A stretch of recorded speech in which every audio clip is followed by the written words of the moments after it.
Dalam upaya mendorong percepatan pemulihan pasca bencana banjir yang melanda Aceh Utara dan wilayah sekitarnya, Polres Aceh Utara bersama Bhayangkari pada Senin, 8 Desember, kembali turun langsung menyalurkan bantuan kemanusiaan.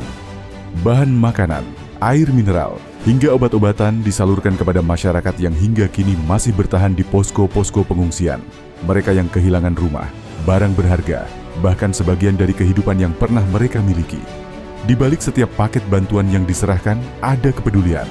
Ada pesan bahwa mereka tidak sendiri, bahwa dalam masa paling sulit pun, ada tangan-tangan yang siap menguatkan.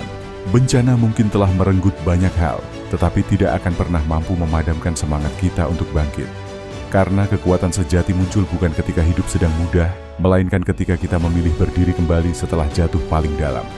Polres Aceh Utara dan Bhayangkari hadir membawa harapan. Harapan bahwa duka hari ini akan berubah menjadi cerita tentang ketabahan, bahwa puing-puing akan kembali tersusun, dan bahwa bersama kita mampu melewati segalanya.